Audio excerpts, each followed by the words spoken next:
Bon, on commence le démontage de l'aile. Comme ça tu sauras comment ça se démonte.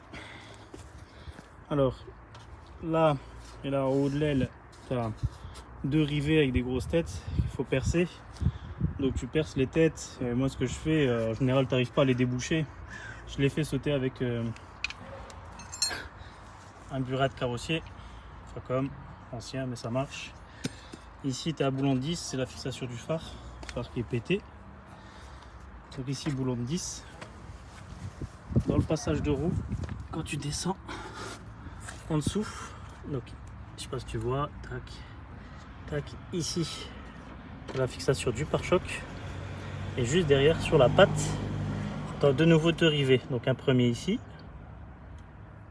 et un autre, je sais pas si tu vois là, qu'il faut percer pareil et faire sauter avec un burin. Normalement il y a encore un boulon en bas, donc on va déboîter le bas de caisse. Il y a un boulon derrière le cache de rétro ici. Donc on démonte tout ça,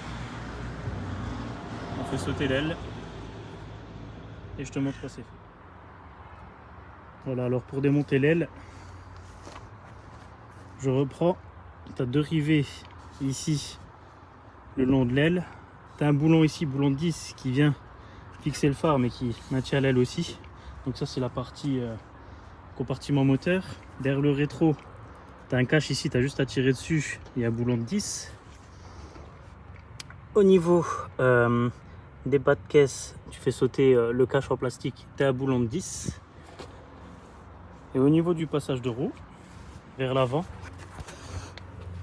pareil, tu as deux rivets. Alors je sais pas si tu vois. Ici, je les ai déjà percés et là. Donc tu perces, tu fais sauter les têtes, après tu prends un burin de carrossier. Et il y a encore un rivet ici que tu fais sauter et l'aile elle tombe. Voilà, ton aile est démontée. Voilà, pour le remontage, après, voilà, hein, je vais pas te rabâcher le truc, mais t'as plus qu'à tout faire dans le sens inverse. Voilà, intérieur de l'aile. Petit plastique de protection. Voilà. Quand tu mettras ta nouvelle aile, tu repositionneras ton truc là. Tu remets en place, tu riftes, tu boulonnes et c'est fini.